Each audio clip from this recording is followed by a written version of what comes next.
वंदे गौ मातरम साथियों, आज एक महत्वपूर्ण विषय आपके सामने रख रहा हूँ।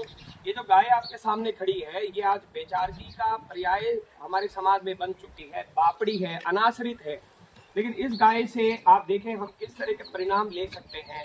गौ संवर्धन आश्रम मोकलावास में जब भी कोई इस तरह की गाय आती है तो हम तय कर लेते हैं कि इसका जो बच्चा होगा उसका एक भी बूंद दूध हम इस गाय का नहीं निकालेंगे, उस बच्चे को पूरा पूरा पीने देंगे।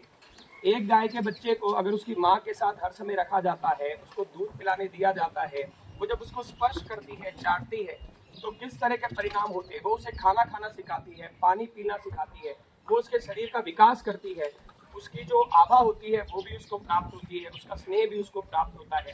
और ये जो उसकी माँ का संरक्षण इसे मिलता है, टोगड़ी और टोगड़ा बड़े संरक्षित रूप में बड़े होते हैं।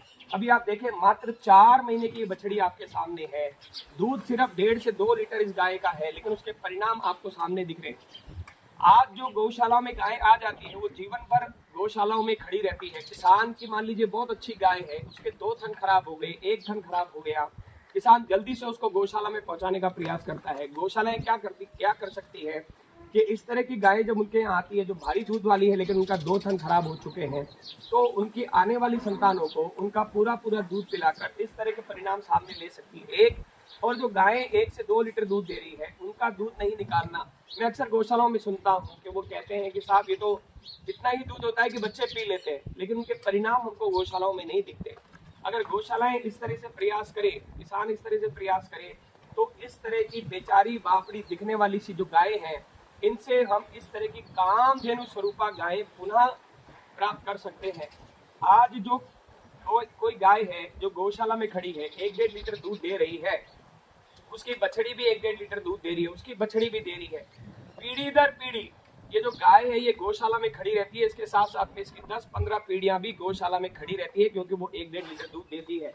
और जो उसका नंदी होता है वो किसी काम का नहीं होता, केवल गौशाला में उसका भरण पोषण किया जाता है और उनकी स्थिति हम सबसे छुपी हुई नहीं है। अगर एक अच्छा नंदी गौशाला में रखा जाए, भामाशाह ऐसा तय कर लें कि हम आपको तभी सहयोग करेंगे जब आप अपनी गौशाला में एक अच्छा नंदी रखेंगे। और जो इस तरह की बेचारी बापड़ी गाय है, इनको इनके बच्चे को इनका पूरा पूरा दूध देने पिलाने देंगे तो ही हम आपको सहयोग करेंगे। तो देखिए इस तरह के परिणाम सामने आ जाएंगे। गौशालाओं से किसानों के घर की तरफ पुनः पलायन शुरू हो जाएगा। किसान, गोपालक, बड़े बड़े ब्रीडर हाथ जोड़ जोड़ कर गौशालाओं से इस तरह की बछड़ियां मांग मांग कर उनकी मुंह मांगे दाम पर लेकर जाएंगे। ये आज जो ये गायें बेचारी का पर्याय है, ये कल को एक बहुत बड़े कामधेनु स्वरूपा के रूप में ये जो गायें हैं ये परिवर्तित हो जाएंगी। हमें क्या करना है, मैंने बताया, अच्छा नंदी, बाद में पूरा दूध इसको पिलाया जाए और भामाशाह द्वारा एक शर्त, इस तरह का प्रयास अगर आज समाज में किया जाए। जब ये गौशाला में आती है, देखिए हमारे पास ऐसी आती है और हम इसे ऐसी करके बेचते हैं। क्या ये प्रयास हम सबके द्वारा किया जा सकता है? अगर समाज इसके लिए आगे आए, भामाशाह आगे आए, तो हम उनसे हाथ जोड़कर करबद्ध निवेदन करते हैं।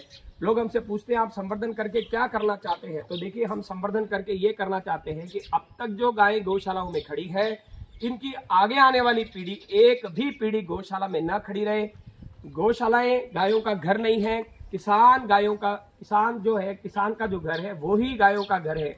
वो किसान की सहचरी है, किसान की सहयोगी है, किसान के खेतों को पोषित करती है। ये गायें वापस किसानों के घर पहुंचाने में सारे भामाशाह आगे आए, सहयोग करें। अगर सबका आशीर्वाद बना रहा, स्नेह बना रहा, तो आने वाले समय में इस तरह लाखों गायों को हम उनकी घर वापसी करा देंगे। पर इसके लिए आप सबसे हाथ जोड़कर निवेदन है, इस विषय को समझें, इसमें आगे आएं, सहयोग करें, तो ये घरों को वापस लौटाई जा सकती है। वंदे गौ मातरम।